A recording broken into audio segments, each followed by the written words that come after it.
Всем привет! Рекомендую обязательно посетить парк Фэнтези Таун. За достаточно небольшую сумму вы можете полетать на вертолете и увидеть остров с большой высоты на колесе обозрения.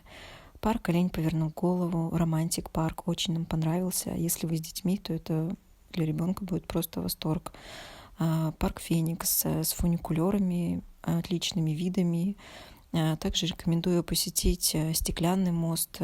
Вы можете посетить как Ялонг-Бэй Tropical Paradise парк, так и Ялон-Вань парк с Стеклянным мостом. Мы выбрали парк, который не очень далеко от нас, это Ялонг-Бэй.